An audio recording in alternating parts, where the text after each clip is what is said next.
இந்திய அரசியலமைப்பின் மூலங்கள். இந்திய அரசியலமைப்பு வந்து பல்வேறு நாடுகள்ல இருந்து முக்கியமான ஒரு அம்சத்தை வந்து எடுத்து நம்மளுடைய கான்ஸ்டியூஷன், அதாவது அரசியலமைப்பில் ஒன்று ஒன்றா சேர்த்துருப்பாங்க.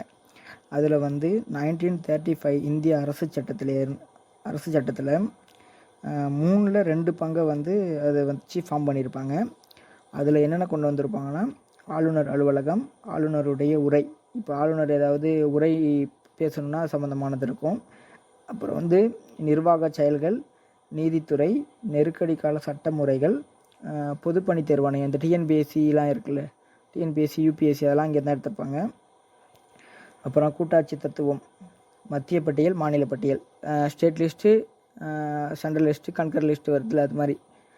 அதுக்கு பிறகு இங்கிலாந்துலேருந்து என்ன எடுத்திருப்பாங்கன்னா, பாராளுமன்ற முறை அரசாங்கம். பாராளுமன்ற முறைனா லோக்சபா, ராஜ்யசபா அது மாதிரி கொண்டு வருவாங்க. அப்புறம் குடியரசுத் தலைவரை வந்து தேர்ந்தெடுக்கிற முறை இருக்குல்ல, குடியரசுத் தலைவர் முறை, அது கொண்டு வந்திருப்பாங்க.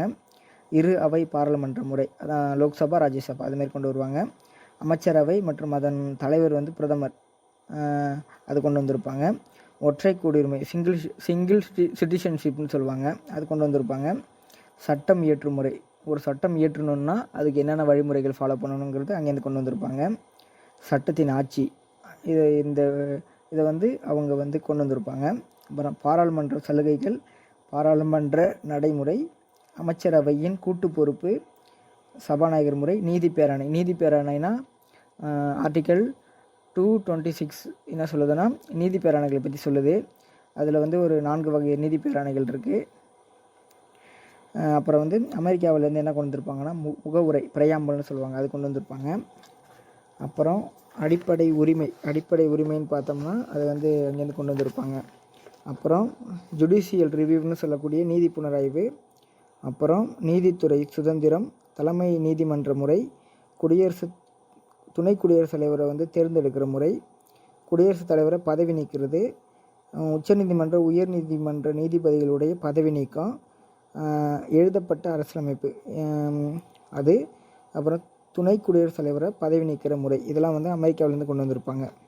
அப்புறம் அயர்லாந்துலேருந்து பார்த்திங்கன்னா, அரசுக்கு வழிகாட்டும் நெறிமுறை கோட்பாடு, அதை வந்து என்னதுன்னா DPSP, directive principle of state பாலிசின்னு சொல்லுவாங்க, அதை கொண்டு வந்திருப்பாங்க. அதுக்கடுத்து குடியரசுத் தலைவரை வந்து தேர்தல் முறையில் எப்படி தேர்ந்தெடுக்கிறது அப்படின்னு அதை கொண்டு வந்திருப்பாங்க.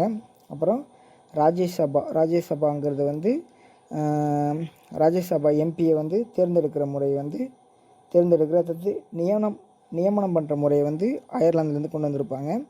அயர்லாந்து எங்கேருந்து கொண்டு வந்திருப்பாங்கன்னா, ஸ்பெயின்லேருந்து எடுத்துகிட்டு வந்திருப்பாங்க. இது ப்ரீவியஸ் இயர் டிஎன்பிஎஸ்சி கொஸ்டின். ஆஸ்திரேலியாவிலேருந்து என்ன கொண்டு இருப்பாங்கன்னா, பொதுப்பட்டியல், அப்புறம் வர்த்தக மற்றும் வணிக சுதந்திரம், பாராளுமன்ற கூட்டம், மத்திய மாநில உறவுகள்.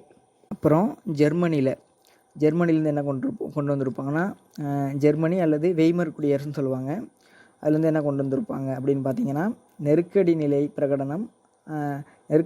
பிரகடனத்தை வந்து எப்படி செயல்படுத்தணும், அப்புறம் நெருக்கடி நிலை பிரகடனத்தின் போது எந்த வகையான அடிப்படை உரிமையை வந்து நிறுத்தி வைக்கணும் அப்படின்னு சொல்லிட்டு அதில் சொல்லியிருப்பாங்க.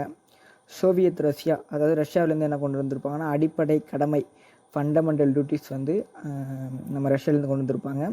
அப்புறம் முகவுரைவில் என்ன பண்ணியிருப்பாங்கன்னா, ஒரு 3 வேர்டு ஆட் பண்ணியிருப்பாங்க. சமூக பொருளாதார அரசியல் நீதி, அதை வந்து இந்த சோவியத் ரஷ்யாவிலேருந்து எடுத்திருப்பாங்க. அப்புறம் நீதியின் மாண்புகள் வந்து சோவியத் ரஷ்யாவிலேருந்து எடுத்திருப்பாங்க. பிரான்ஸ்லேருந்து என்ன எடுத்திருப்பாங்கன்னா, குடியரசு முகவுரையில் வந்து சமத்துவம், சுதந்திரம் மற்றும் சகோதரத்துவங்கிறத வந்து பிரான்ஸ்லேருந்து எடுத்திருப்பாங்க. தென்னாப்பிரிக்காவில் வந்து ஆர்டிக்கல் 368, அதாவது அரசியலமைப்பு சட்ட திருத்தத்தை எடுத்திருப்பாங்க.